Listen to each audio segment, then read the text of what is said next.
as mobilizações dos profissionais da educação. O que esses filhos da classe trabalhadora merecem enquanto escola pública, professor Luciano? Acho que merecem a melhor escola do mundo, né? Acho que essa dimensão do direito a uma escola pública de qualidade para todos e para todas, né? Lembrar que a escola pública atende hoje no Brasil em torno de 90% da educação básica é pública, é feita com recursos públicos, pago pelos nossos impostos, pelos impostos da grande maioria da população. A gente sabe que no Brasil quem é mais pobre paga mais imposto, de forma geral, e é essa população que sustenta a escola. Eu sempre digo, a escola pública é a nossa mais republicana das instituições, é a mais capilar das nossas instituições, é a que mais acolheu as nossas diversidades, mas também, ao acolher a diversidade, acolheu também as nossas imensas desigualdades.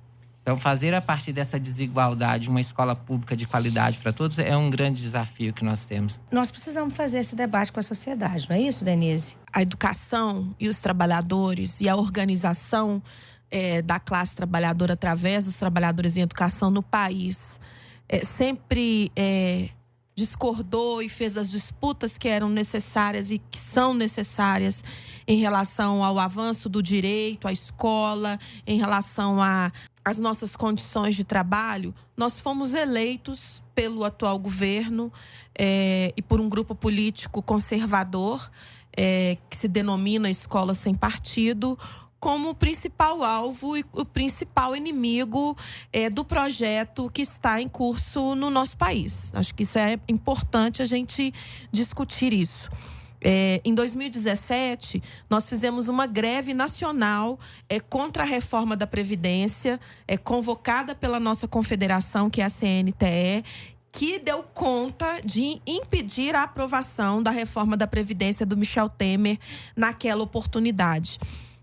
E ao longo desse período e antes desse período, nós temos sido constantemente atacados, constantemente violentados por este grupo que orienta a nos filmar na sala de aula, que persegue professores, que expõe professoras, que demite professores, que não se comportam da maneira que eles acham adequada, porque para eles não é escola sem partido, é escola de um partido único, de um único pensamento, de uma única ideia. E nesse sentido, todos querem atuar na escola.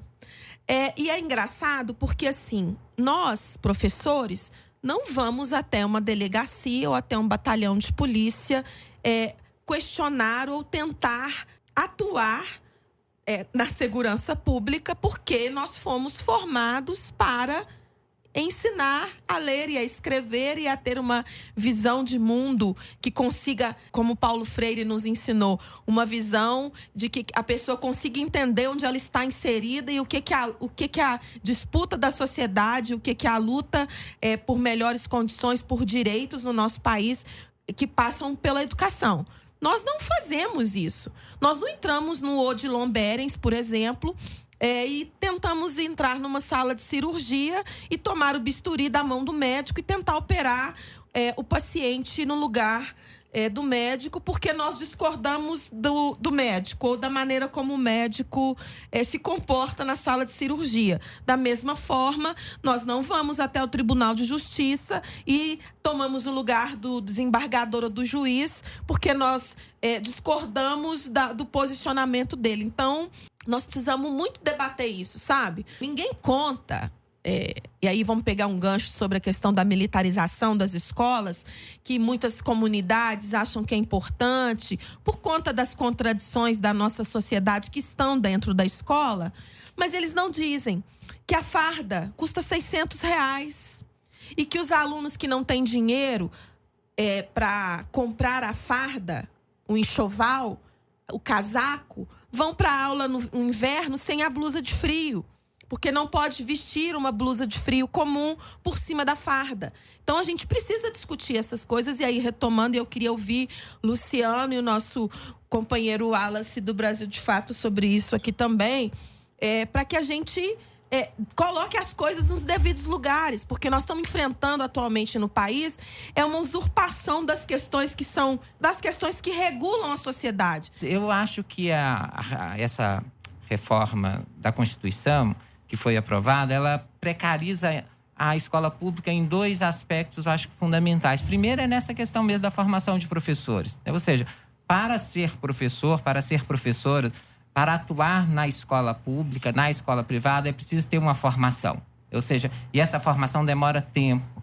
E essa formação também não é só uma formação do ponto de vista dos conteúdos que a pessoa deve saber, mas ela deve também saber ensinar, e essa é uma profissão fundamental de cuidado, né? Quer dizer, é fundamental que as pessoas sejam cuidadosas, que acolham, inclusive nas suas diversidades, acolham nessa possibilidade de formar seres humanos dentro da diversidade, que sejamos iguais. Então, nesse sentido, o fato de autorizar a participação dos policiais na escola como professores precariza isso, mas precariza também ao reduzir as possibilidades da formação para a cidadania. Quer dizer, como a gente já disse em vários outros lugares, a formação dos militares, a formação militar, ela não é para a formação do cidadão na sua plenitude. Ela é formação para a pessoa, por exemplo, obedecer. Ora, uma pessoa que só obedece, que aprende a disciplina, não aprende aquilo que a gente acha que é fundamental na escola, que é um pensamento crítico, que é justamente poder entrar em conflito dentro das regras democráticas, das regras civilizadas, inclusive com os professores. Porque os professores também, eles não têm todas as interpretações possíveis, todas as verdades. Essa verdade, muitas vezes, emerge e é construída no debate com os estudantes e entre eles. Então, uma escola militarizada, ela, de fato, ela diminui a possibilidade do conflito. E, nesse sentido, ela diminui também a possibilidade democrática. Porque, ao contrário de que muitas vezes a gente pensa, quanto mais democracia, mais conflito. Quanto mais as pessoas podem expressar, mais conflitos. E é esse conflito que nós temos que negociar. O jogo democrático é a negociação contínua dos conflitos e fazer com que esse conflito não degenere em violência. Me parece que tanto a educação escolar quanto a ciência estão sendo muito questionados de um tempo para cá, né? Há um questionamento muito forte dessa autoridade do professor e da autoridade da ciência.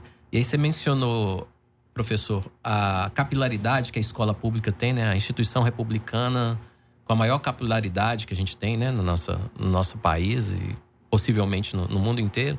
Se você vê essa relação, né, entre esse questionamento, né, de repente, nada daquilo que o professor ou o cientista tem a apresentar parece ser capaz de fazer frente, por exemplo, às fake news, né, aquele bombardeio de informações que chega, por exemplo, pelo WhatsApp. Então, perguntar se vocês concordam que há uma relação muito forte entre esse ataque, justo nesse momento em que a educação está se colocando aí como vanguarda na resistência contra a retirada de direitos, né? Se tem essa relação, vocês veem essa relação? A escola significa uma abertura de uma janela para o mundo, né? Uma janela que as crianças, que as novas gerações podem observar e podem optar também o que elas querem e a maneira que elas querem incorporar isso na sua vida.